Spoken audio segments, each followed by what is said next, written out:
शंकराचार्य केशवं बादरायणं सूत्रभास्य कृतौ वन्दे भगवन्तौ पुनः ईश्वरो गुरुरात्मेति मूर्तिभेदविभागिने व्योमवद्व्याप्तदेहाय दक्षिणामूर्तये नमः। ॐ शान्ति शान्ति शान्ति। दो मिनट भगवान का नाम ले लेंगे। ये थोड़ा सा बैठ जाएंगे तो ज़्यादा ठीक रहेगा। थोड़ा सा मैं बोल लूँ उसके बाद एक मिनट भगवान का नाम। संगीत का साथ देंगे, संगीत का साथ देंगे। सभी लोग बोलेंगे गोविंद मेरो है, गोपाल मेरो है, गोविंद मेरो है, गोविंद मेरो है, गोपाल मेरो है,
गोविंद मेरो है, गोपाल। आवाज मेरे पास तक नहीं आ रही, एक बार बिना संगीत के बोलिए। गोविंद मेरो है, गोपाल मेरो है। और थोड़ी सी आवाज आ रही है, ज्यादा आवाज नहीं आ रही, बस इतना बहुत। विश्व में धर्म प्रधान भारत देश, उसमें भी पुण्यतम पवित्रतम सतियों एवं रणबांकुरों की भूमि मारवाड़ राजस्थान के जोधपुर नगर संत धाम में व्यासपीठ पर विराजमान परम श्रद्धेय परमादरणीय परमहंस प्रवचनाचार्य अनंत श्री विभूषित स्वामी प्रभुतानंद आश्रम, संत आश्रम तत्संबंधित विभिन्न संस्थाओं के परमाध्यक्ष स्वामी साक्षी गोपालगंज जी महाराज, आज की सभा में उपस्थित हमारे बोरा नाडा काकाड़ी विभिन्न गौशालाओं के परमाध्यक्ष परम श्रद्धेय स्वामी ज्ञान स्वरूपानंद जी महाराज अक्तिय, साथ ही हमारे जोधपुर के कर्मठ बाड़ी में जिनके ओज तेज से परिपूर्ण परम श्रद्धेय परमादरणीय हमारे रामप्रचार जी महाराज, और इस आश्रम को संचालित करने वाले, सारी व्यवस्था को देखने वाले, क्योंकि स्वामी जी तो कभी कभी आ पाते हैं, स्वामी जी के पीछे सारी व्यवस्था को देखते हैं, वो हमारे परम श्रद्धेय परमादरणीय स्वामी चिन्मयानंद जी महाराज, और हमारे पास में बैठे राम श्री संत स्वामी राम सुखराम जी महाराज, और तपोनिष्ठ ज्ञानेश हरिद्वार से पधारे हमारे हरि बाबा जी पीछे बैठे हैं, और हमारी साध्वियां साध्वी स्वाति गिरी जी और रामानंद जी की परम शिष्या, मुझे नाम याद नहीं है, सभी तपोनिष्ठ और भक्तगण। बड़ा सुंदर विषय अभी चल रहा था।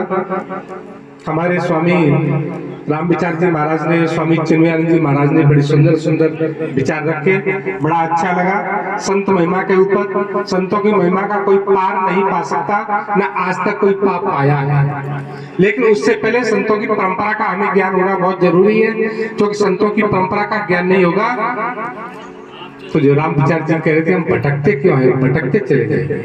गीता के सप्तम अध्याय में आता है, मनुष्य नाम सहस्रेषु कश्चित् सिद्धये यततामपि सिद्धानाम कश्चिन् माम वेत्ति तत्त्वतः।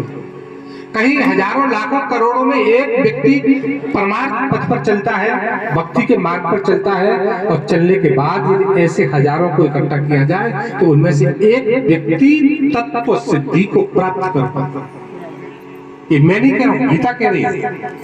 तत्व सिद्धि के बिना व्यक्ति परम सिद्धि को, मोक्ष को प्राप्त नहीं कर पाता। और ऐसे हमारे परम श्रद्धेय परमादरणीय ब्रह्मलीन इस आश्रम के संस्थापक स्वामी प्रभुपाद जी महाराज थे, जिनको पूरी सिद्धि थी।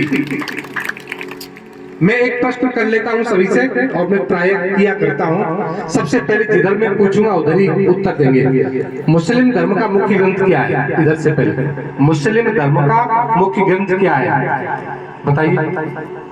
कोई भी बोल दो, कोई भी बता दो।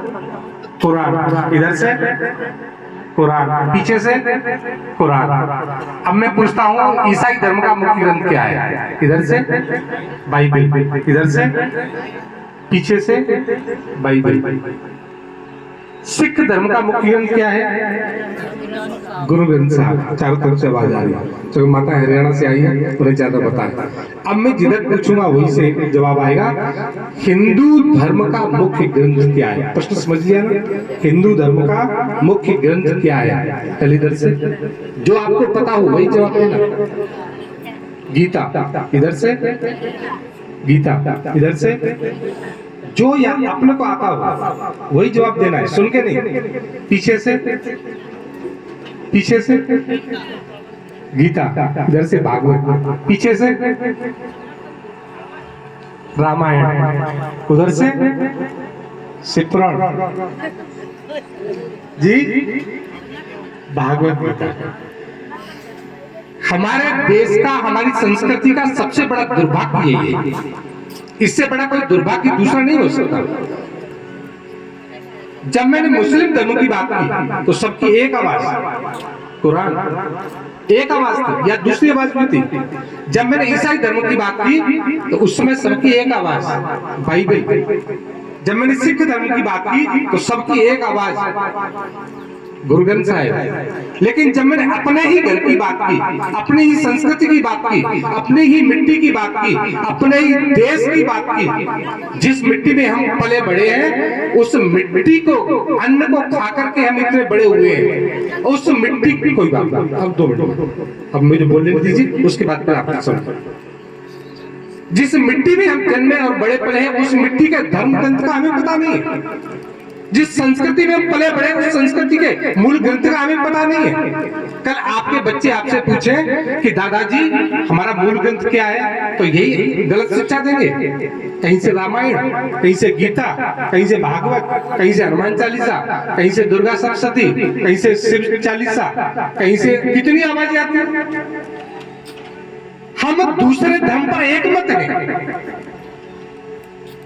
जबकि हम उस धर्म के नहीं हैं। कितने लोग मुसलमान हैं यहाँ पर? एक भी हाथ नहीं उठेगा। कितने ईसाई हैं यहाँ पर? लेकिन उनके धर्म ग्रंथ का पता है। लेकिन जब अपने ही धर्म ग्रंथ पर हम आते हैं, अपनी संस्कृति पर आते हैं, अपने मूल सिद्धांत पर आते हैं, तो सबकी अलग अलग आवाज। इससे बड़ा हमारे देश का, हमारी संस्कृति का और हमारे जोधपुर का दुर्भाग्य क्या होगा? क्या अपने पोतों को ये शिक्षा देंगे गलत? अपनी पोतियों को ये शिक्षा देंगे? आने वाली पीढ़ी को गलत शिक्षा देंगे? जब आपको ही नहीं पता है, इतने दिनों से हम संतों के साथ रह रहे हैं, उसके बाद भी आपको ज्ञान नहीं है, तो इससे बड़ा तुम्हारा कोई दुर्भाग्य दूसरा नहीं हो सकता। तुमसे तो रावण के यहाँ राक्षस अच्छे थे, उनको भगवान का दर्शन हो गया था। लंका में भगवान का दर्शन राक्षसों को हुआ था कि नहीं? हुआ था ना। और मथुरा में राक्षसों को भगवान कृष्ण का दर्शन हुआ था कि नहीं? हुआ था ना। मीरा जी को भी हुआ था, सबरी को भी हुआ था, और मथुरा में कंस राक्षसों को हुआ था, लंका में राक्षसों को हुआ था। लेकिन दोनों के दर्शन में अंतर क्या था? सबरी और मीरा को ज्ञान होने के बाद भगवान का दर्शन हुआ तो भगवान को पहचान लिया और उसका जीवन में मोक्ष को प्राप्त हुए। और लंका में और मथुरा में राक्षसों को भगवान का ज्ञान नहीं था, दर्शन तो हुआ लेकिन ज्ञान नहीं था। ज्ञान नहीं होने का उनको कोई फल नहीं मिला और वो अंत में नरक में गए। तुमको ज्ञान होने के बाद भी ये महापुरुष इतने साले तपस्या की और महापुरुषों ने स्वामी सच्ची गोपाल जी भागवत सुना रहे हैं, तुमको ये पता नहीं चल पाया अभी तक हमारा मूल ग्रंथ क्या है। इसलिए आज के बाद गांठ बांध लेना। कोई पूछे आपका मूल ग्रंथ क्या है तो समझना पड़ेगा गीता हमारा मूल ग्रंथ नहीं है, पहले समझ लेना। गीता हमारा सर्वोच्च ग्रंथ है, भगवान की साक्षात वाणी है, लेकिन मूल ग्रंथ नहीं है। भागवत हमारी साक्षात भगवान का स्वरूप है। राधा कृष्ण स्वरूपम भाई, राधा कृष्ण दोनों का स्वरूप है, लेकिन मूल ग्रंथ नहीं है। शिव पुराण, हनुमान चालीसा ये हमारे ग्रंथ हैं, लेकिन मूल ग्रंथ नहीं है। हम लोग राजस्थान की धरती पर बैठे हैं। पृथ्वी का उदय कहां से हुआ है पता है? पुष्कर जी से। पुष्कर जी में किसने तपस्या की है? ब्रह्मा जी ने। ब्रह्मा जी प्रकट हुए हैं और ब्रह्मा जी के हाथ में क्या है? गीता है या रामायण? क्या है? हम राजस्थान में होने के बाद भी हमें राजस्थान की संस्कृति का पता नहीं, राजस्थान की धरोहर का हमें पता नहीं। इसलिए हमें सजग होना पड़ेगा, जगना पड़ेगा कि हमारी मूल संस्कृति क्या है। और संस्कृति को भूल जाओगे तो आने वाली पीढ़ियां तुमको भूल जाएंगी, और तुम संस्कृति को याद रखोगे तो आने वाली पीढ़ियां संस्कृति के साथ आपको भी याद रखेंगी। हम महाराणा प्रताप जी को याद रखते हैं, हम शिवाजी को याद रखते हैं, हम मीराबाई को याद रखते हैं, लेकिन और विधर्मियों को क्यों नहीं याद रखते? क्योंकि वो संस्कृति के विरुद्ध चले, संस्कारों के विरुद्ध चले।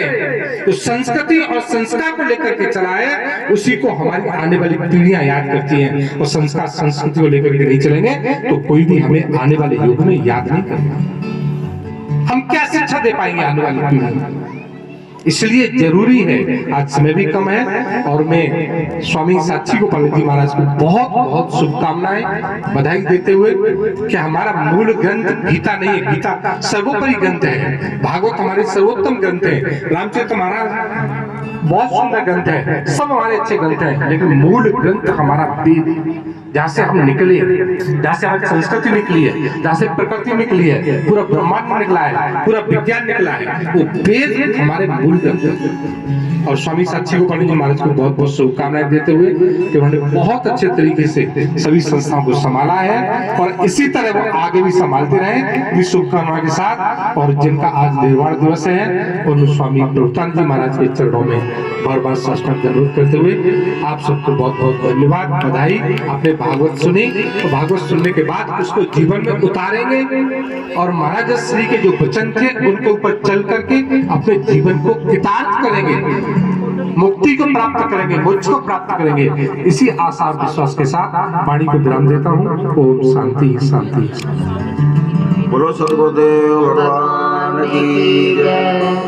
महाराज जी ने बड़ी सुंदर बात की, हम लोगों को जागृति, ये ध्यान रहना चाहिए, बहुत जरूरी कि हमारा मूल ग्रंथ क्या है, हमारी संस्कृति क्या है।